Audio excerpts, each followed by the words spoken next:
NDTV Control Alt Defense, powered by IFCO Tokyo General Insurance. Hello and welcome to a brand new episode of Control Alt Defense. We are in the days after Operation Midnight Hammer, one of the most historic, in many ways milestone airstrikes ever conducted. This was the US airstrikes on nuclear facilities in Iran. So obviously, Vishnu and I are going to be talking about that operation. We're also going to be talking about bombers in general. Yeah. We're also going to be talking about the B-2, and we'll talk about why India doesn't have bombers. This is the big bomber episode. This is the bomber episode. It's going to be full of questions answered, I promise you. But it's also So should I just say that the Sukhoi 30 is a bomber and therefore we shouldn't be discussing this any further? Okay, so this episode is over. We're done, Bye-bye. guys. So, first question, Vishnu. And we'll come to the Indian part Sure. right at the end because there is just so much to unpack. And a few days after Operation Midnight Hammer, everyone's still a little overwhelmed by what has actually been conducted. So, I want you to go over it first. A 36-hour non-stop flight Yeah, 18 by a into 2. small pack of B-2s. A lot of other aircraft were also involved, we know that. But let's talk about the B-2 flight itself. They took off from Missouri. 36 hours later, they landed back without once landing. Yeah. They delivered their bombs 18 hours later over Iran and then came back. How was this possible? Because the Department of Defense says at no point of time on this 36-hour journey was there any reason to believe that they were either detected or reacted to? Well, they weren't detected because if they were, then they'd be in some serious trouble. It's one of the most unbelievable missions, one of the most historic long-range strike missions. There were 7 B-2s, which by B-2 standards is a fair number of them. There was deception in the very beginning. There was a sense that some of them were flying west across the Pacific. In fact, they weren't. And even if a few planes were positioned in one area, they were not going to be flying the Pacific route. That was Of the big course, distraction. On social media said, you see the bombers, they're now flying west, so you know what's coming your way. But no. They flew them east across the Atlantic. There were 125 aircraft in total involved. Refuelers were involved at every stage. There were fighter aircraft which linked up 4th generation and 5th generation planes, 5th generation being stealth aircraft. And then after an 18-hour flight one way, right, shortly before they struck their targets, which was primarily Fordo, using a remarkable weapon which we'll talk about called the GBU-57, 30,000-pound weapon. Monster. Before that took place, there were several land attack cruise missiles launched from American submarines and possibly destroyers as well. Possibly in the Persian Gulf. Submarines, they don't tell us a location that could be as far out. The American as media says it was Mediterranean. one submarine called the USS Georgia. So again, location, I'm not sure if that would be Persian Gulf, could be Yeah. the Mediterranean, could be the North Indian Ocean as well. But this is what I found interesting. By the time those land attack cruise missiles, Tomahawks, actually struck their targets in Natanz and Esfahan, the American B-2s had already left. So in other words, they launched their missiles first, but by the time the missiles hit, they were the last to hit their impact points. But that's just the nature of the weapons, which are a bit slower than, the aircraft going in the B-2s and dropping their bombs and then getting out. A That's question one that part I'm of it. often asked, Vishnu, is 125 aircraft were accompanying at various points of time. It's not like it was this big swarm of aircraft flying together, which people may be tempted to think when they hear the word 125 aircraft were involved. But tell me something. When the B-2s entered Iranian airspace or sensitive or contested airspace at any point of time, would the B-2s have been alone or would those 5th generation fighters have been with them? The 5th generation fighters would have been with them, 4th generation fighters as well. And what we do know is that escort and support aircraft linked up with them and in a sense cleared the path of the B-2s, because what did they do? They deployed high-speed suppression fires against surface-to-air missiles. So they were being absolutely clear. Now, the Iranian radars wouldn't have likely picked up the B-2s at all. It's got a radar signature of smaller than a sparrow. Tiny. So you don't necessarily pick that up at all. But they weren't taking any chances. They were clearing the airspace for them, taking out through search and destroy missions, surface-to-air missile sites. The B-2s went in, dropped their bombs with precision, impact points in Fordo, and we've got those images up We've got fantastic satellite images, even new ones which have come in, showing the exact penetration points in Porto. They then got out, and obviously they were accompanied by, I would suggest, F-22s Yeah. and F-35s. This is the primary role, or one Yeah. of the primary roles. So those are the of ones the firing F-22. anti-radiation missiles, high-speed F-30 anti-radiation No, I missiles. think those would be the. I think those would be F-16 Yeah. and perhaps even carrier-borne FA-18 Growler. Yeah. Those were definitely aircraft. there. Yeah, those would be going in over there with HARM missiles, Yeah. which would take out possibly radiation Radar sites sites, coming out etc. of radar.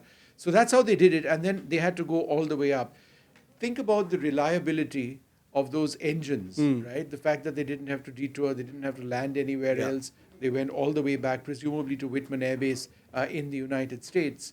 But I think it's the impact of those bombs themselves which really fairly devastating. No, I want to talk about the engine thing for just a moment because engines are part of a conversation we've been having for a while. Whether it's military aviation, whether it's civil aviation, engines are important.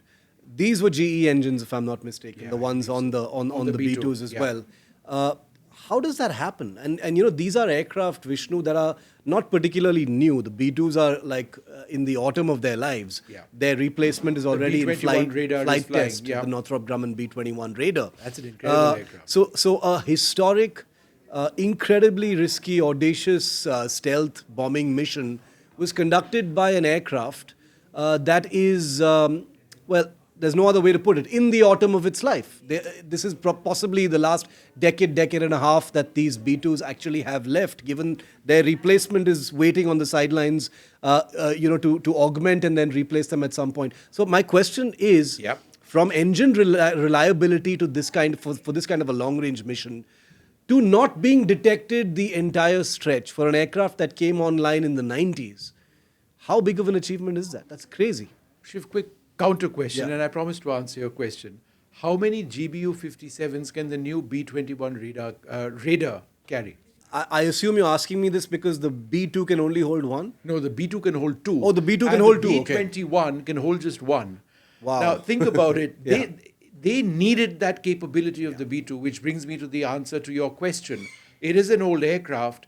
It's state-of-the-art and the most advanced aircraft still out there. Yeah. Let's be very clear. But by just in terms of airframe life and the number of years that they've had them on, relatively old, certainly not technology-wise, Yeah. but two 30,000-pound bombs per B2 as opposed to one. So in the future, the B-21 radar, which, it's better in every sense, but it was designed to be a somewhat smaller aircraft, Yeah. somewhat smaller ability to hold ordnance, but they would have needed twice the number of B-21s flying They would to have be needed able 14. to be able to drop as many Yeah. MOPs Yeah. or Massive ordnance penetrators. or The bunker busters, yeah. GBU-57, the mother of all bunker busters. No, because this is actually It's a fascinating. remarkable aircraft. A decade, an aircraft that came online 3 decades ago into American service has conducted an operation that people are still trying to wrap their heads around, which is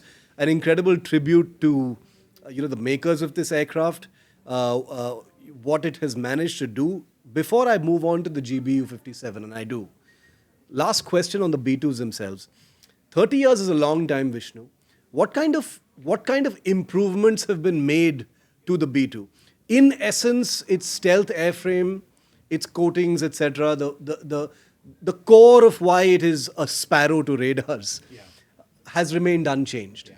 How has it been able to preserve that incredible ability? The avionics have been upgraded Yeah. over a period of time. There have been software upgrades which have been a primary part of improving it. The weapon systems on board, for example, the GBU-57 has come on board recently. There are other new weapons which have also, some of which were also used in this operation, come along, which could be deployed theoretically on the B2, and I think they were deployed as well. But it is quite remarkable how this aircraft continues to be relevant even now. Remember, its primary mission is nuclear strike, Yeah. right? It's designed to fly deep into Russia and launch nuclear missiles and possibly even drop nuclear bombs. But there is something which I thought I'd share, which is quite interesting. For the B2 to have flown 36 hours meant any number of refueling missions. Now, the B2 has a refueling receptacle on the top part of the fuselage behind the cockpit. Yeah. It's not what we have, for example, on our Rafale or our Su-30s or Mirages, which is a fixed probe, Yeah. right?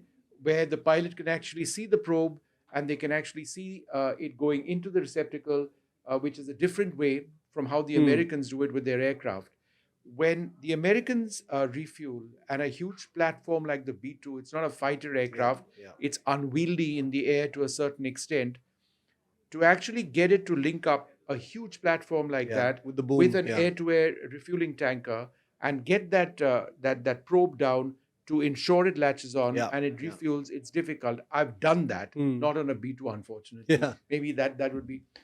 I've done that 6 times on board a C-17 with the US Air Force off the coast of Hawaii before we got the C-17s. We don't do that. We've not done that because we don't have that system. But the point I'm making is if the receptacle to receive the refueling is behind the pilot, literally. It's just trust. It's just trust, and there are lights because we formatted behind KC-135s and I could see how it was happening. And these were young pilots training. Flying to the do boom. just that, right? Flying the boom. Right? They were flying the boom in the air, and the pilots formating over that. There was a major experienced, and there was a rookie pilot who was in charge, and they were doing this. They were hooking up, and then they were maintaining a turn. By the end of it, we did this 6 times. 6 times in 6 sorties or so. The young pilots would come out, and they'd show me their hands. And they'd be like this. That's how twitchy and that's how difficult a process it is. Now, only 2 pilots on those B2s to come back to this entire B2 mission. Any number of air-to-air refueling missions of a critical asset. Of course, they train for this over and over again. But let's talk a little bit about air-to-air refueling as an essential component of something like this. Without air-to-air refueling, those B2s wouldn't have gotten far. It's incredible. And, a couple of days ago on my show, when I was commenting on some of the big takeaways and observations for India, refueling was one of the big things. India has been struggling for better part of a decade to get more refuelers. We still, in some sense, look at it as a luxury rather than a necessity. But hopefully someone is waking up somewhere. Before I close this loop on the B2s, I just wanted to end by saying that I think it's a commentary on people in general, audiences in general, that stories about where the toilets and the microwaves and the bunk beds of the B2 were garnered at least as much media interest as the aircraft itself, the pilots themselves, and the bombs that finally fell. And speaking about the bombs, let's now come to the GBU-57. Oh, right, okay. Well, there is no privacy in the toilets, unfortunately. It's not exactly a throne, let's put it that way. I'm assuming, if pilots have gotten to be B2 pilots, they've got no secrets with each other. So an open, non-private toilet is the least of their problems and worries. So I totally get that.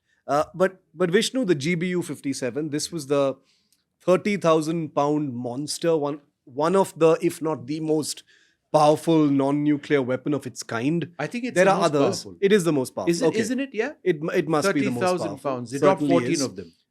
14 of them. 14 of them have been dropped. We've seen the pictures which you procured as well. First time a GBU-57 has been used operationally. It's only been tested so far. This was used operationally. Just describe that for us. First of all, the accuracy. This is a non-powered. It's a device. bomb. It's not a missile. It's a bomb. So it just drops straight out of the aircraft. Has a certain trajectory, and then gravity does its job. It reaches hypersonic velocities. It has vectors. It's not hypersonic. It has no engines. It drops out. No, during its fall, what kind of speeds does it reach? Supersonic speeds, I'm guessing. Just the normal speed, the maximum speed of descent through gravity. I mean, which is, I think, a factor of the mass of the weapon itself. 30,000 pounds. That's incredible. Right? And the maximum speed, I forget the number itself, that you can achieve in a free fall. It's got fins. It's got control surfaces.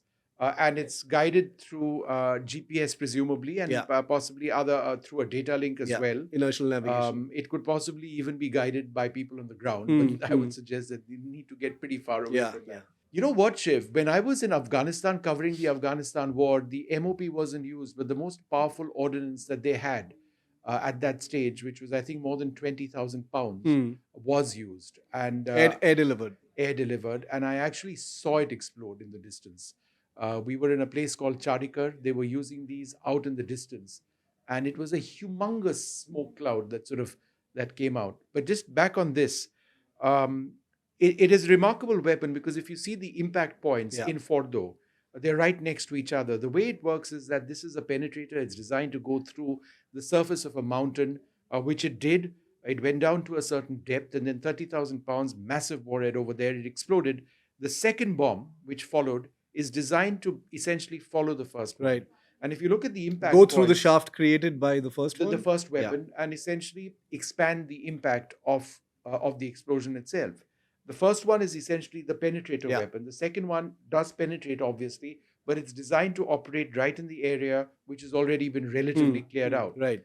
And if you look at the impact points, I mean, this is just incredible. There are 2 or 3 entry points Yeah. right next to each other. So the accuracy of this weapon system is absolutely huge. Nobody really knows about what's happened inside and the extent of the damage inside, but I don't think anything inside in terms of structures would be structured. Because that's become a huge sticking point now. You've got parts of the American media saying, intelligence reports say there's hardly any damage. It'll take a few days or a few weeks for repairs to be conducted. But I given what disagree we know with about this those- weapon, Shiv, I disagree with Yeah. those reports entirely. I speak to satellite imagery experts, the best in the world. They've accessed the same images that we have accessed. They know the schematics of this particular weapon Yeah, system. yeah. And they're absolutely clear on the basis of new imagery which has emerged since the first set that there have been many more Yeah. strikes than initially believed. Not just at Fordo, but in Natanz as well, which has also got an underground facility. And on the basis of the schematics of the weapon, the dispersal of the hits themselves, the fact that there have been hits near the openings of the shafts going in, Yeah. that anything inside wouldn't be viable. It just wouldn't be. I mean, that doesn't make Right. any sense. And on this entire point of, oh, you know what? It's just set back Iran by a few years and then they can reconstruct. Who's going to allow them to reconstruct? If Israel continues to enjoy air superiority as it does, the Iranian Air Force doesn't, for all practical purposes, exist. Yeah. Surface-to-air missile units of the Iranians have been taken out at will. Yeah. So therefore, the Israelis will not get to a situation where Iran is allowed to build up a facility like Fordo, which would have taken at least a decade to build up. I mean, that's an incredibly large facility, Yeah. deep inside a mountain. It takes years to build up. And so they'd be observing that very closely. So Yeah. I do believe that Iran's nuclear program, for the moment, is gone. That said, I do believe that there are question marks which exist about what they've done with approximately 700 kilos of highly enriched uranium. I do believe that if Iran gets out of the Nuclear Non-Proliferation Treaty, then it means that they could be getting into that dirty bomb The business. cycle begins again. And Yeah. knowledge has gone nowhere. Yeah. No matter how many scientists you've eliminated, Yeah. the knowledge of what to do with enriched uranium has always been there, will continue to be there. Very true. Okay. So, so we'll leave Fordo for the moment. And I want to come back to those Tomahawk cruise missiles, Vishnu, Yeah. because that is, again, a legacy weapon.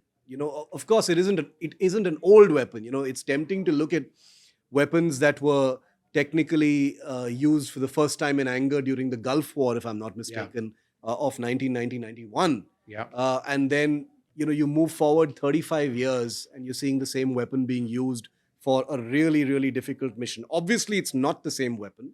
The Tomahawk cruise missile is still what it's called, but it is a significantly, vastly improved system in terms of what it can do, in terms of its guidance capabilities, its accuracy. I do remember as a 10-year-old kid in boarding school reading about the Gulf War, and I still remember reading about the Tomahawks for the first time at that time in a newspaper.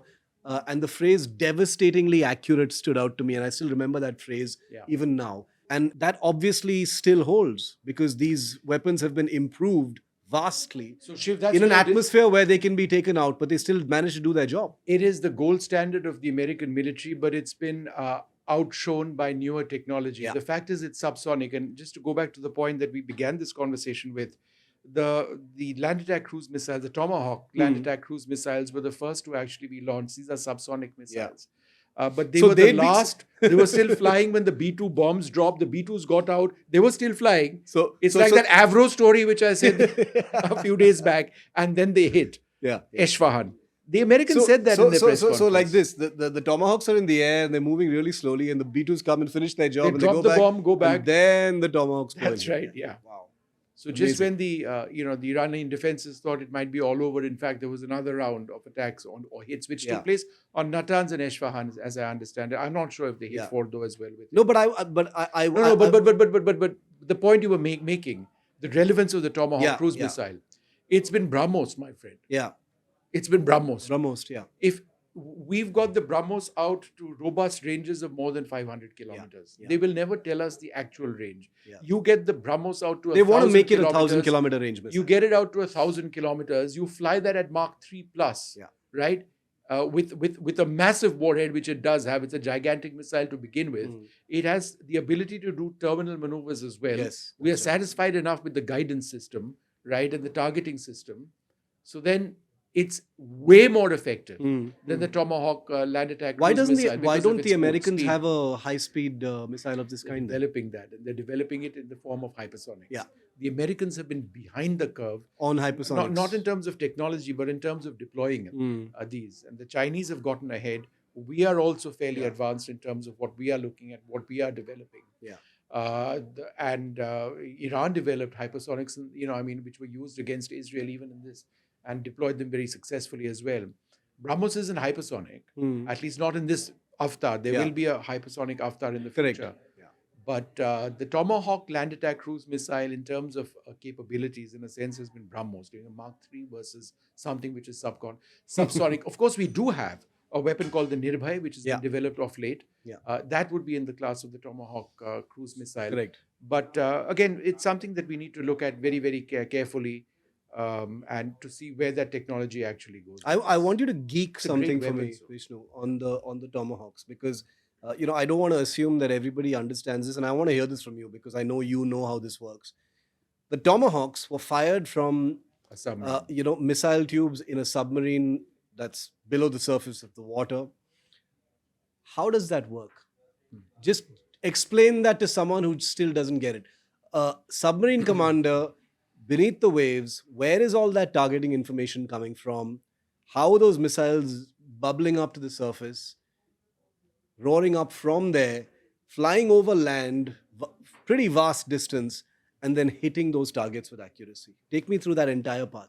The entire process of launching a weapon from underwater involves, releasing the weapon at a particular trajectory through what is basically an air bubble, which takes you up, and the missile is designed to operate through that, pierce the surface of the water, and switch on its engines at a particular altitude, within a few moments, in fact, and then it keeps flying away. So it all has to happen perfectly. Now, it really depends what the weapon is. A BrahMos, for example, launched from underwater, and they've tested variants, or they are testing variants of that, would have a different engine activation system as opposed to the Tomahawk cruise missile. The Tomahawk cruise missile can likely be launched and receive coordinates to hit a target even after launch. So a lock-on after launch capability in terms of what you may want to target. Typically, that's not the case. It's been fed with its coordinates, which the Americans know using very low frequency and ultra low frequencies, through which they communicate on a sporadic basis with their centers, from where they get orders on their target sets, which result in mission orders where they launch weapons. The Tomahawk is fire and forget. So once it's launched, and once it is launched, it's tracked by many other platforms, and it's tracked by radars. It's potentially tracked from space as well by the Americans. So they know exactly what's happening. Incredible. Final word on this, and I did a full show because I did see a lot of people asking about the B2s. You've just talked about the Tomahawks. We've got the Nirbhay coming online. We've got the BrahMos, and we'll probably do a separate episode on cruise missiles in the future. But final question is on people asking, where is India's bomber? Why don't we have a bomber? They're not necessarily saying, why don't we have a B-2? Right. But I think I think the question springs from the idea that India's got stuff to bomb. We do bomb stuff. We've sent missiles to hit targets recently as well. Why couldn't we send bombers to do the same kind of thing? So I know what the experts think. What do you think? Well, there was always this talk, Shiv, about Yeah. India acquiring the Tu-22 M3. Yeah. In fact, they'd offered us that aircraft. It's a phenomenal aircraft. It's got a great ability to strike targets out at sea. It's a supersonic aircraft. It fires any number of anti-ship missiles. But the fact of the matter is, it's not really needed because, given the geography of India, if you are hitting targets out in the Indian Ocean and you've got the Sukhoi 30 developed with the BrahMos itself, then you don't necessarily need to have the range of the Tu-22, which could potentially carry possibly 2 BrahMos class missiles or possibly even 3. You are reasonably okay doing with the platform that With you the already Sukhoi, have. yeah. It is also a distinctly unstealthy aircraft. Now, it's one thing to be deploying that platform out. It's a carrier killer. It was designed to destroy American carrier battle groups, and presumably we could use that Tu-22 M3 Yeah. in that same role. But the moment you get into incredibly well-defended airspace as a massive target which pops up on radar screens in an S-400 universe, remember the Chinese Yeah. also operate the S-400 Correct. in as much as we do. The Pakistanis have the HQ-9, HQ-16. It would be detected very, very early, and therefore it would be distinctly vulnerable. Yeah. Now, Shiv, if you were to tell me that should India have had, or in our fantasy world, a B-2 type bomber which could take the battle deep into China, yes, but that's not technology we've invested in. Yeah. We know what we need to do. We've invested heavily in rocketry and missiles, where we are absolutely state of the art. Our entire Agni series of missiles, our submarine launched ballistic missiles are coming of age as well. The BrahMos is a game changer for us. We've got so many other missiles of shorter ranges. The Scalp, which we saw, did so well. Yeah. We don't really need a bomber in that sense, but I call the Sukhoi 30 a bomber in terms of its ability to, Even in terms of size. in terms of its size, in terms of its payload, in terms of its endurance, which is reasonable. The ability to air-to-air refuel. And here's a little secret, I think I can sort of share that. There was a plan B for Balakot. That plan B was not ever implemented. If the missiles didn't really strike the way that we'd wanted them to, or if we felt more needed to have been done, let's phrase it that way. Yeah. Then perhaps more Sukhois could have gone in with 16 bombs each and unloaded across that hillside. There was a certain thinking of that. So when I say it is a bomber, it is a bomber. Okay, so this is big because you're breaking news on Control All Defense, Vishnu, which is that there was a plan B for Balakot. There was a plan and that C, would have D, E, involved and like F a as well. bombing package involving That Sukhois. could well have been the case. Had there been an order Hmm. to go and level Jabba Top Yeah. in 2019, Balakot, then one of the options which was available to the air chief was to send in a number of Sukhoi 30s, Yeah. each armed with 12 to 16 bombs, and then flatten that in a conventional bombing run and take out that entire hillside. They chose not to do that because they went with the Spice Crystal Maze route. Yeah. Now we can debate the merits of the success of that operation. Yeah. Perhaps sometime in the future, Correct. in a time and space and a galaxy far, far away. But So we don't need bombers right now. There are all sorts of issues to think about, from budget to priorities to the missions that we need to execute. The fact that we've, like you just said, Vishnu, we've got the Sukhois, we've got all these missiles. Air defense is a big priority for us. So I'll leave it there on this episode then, because what I love about all our episodes, Vishnu, and I'll end by saying this, is that each one of them leaves these little nuggets and threads for our future episodes. And I wonder if our viewers and listeners are actually looking at those very closely. and I think our viewers should know that this is essentially unscripted. Yeah. As Oh, they do, they podcasts- do. as podcasts should be. It's it's on the basis of talking about stuff that we really love. I mean, I went through these notes which I took off that press conference, Yeah, which was yeah. to report a story, Correct. but that's it. There was nothing else by way of preparation. Absolutely, yes. Well, that's a wrap on this episode of Control Alt Defense, powered by IFCO Tokyo. Thanks so much for watching. We'll be back very soon with another episode. Goodbye.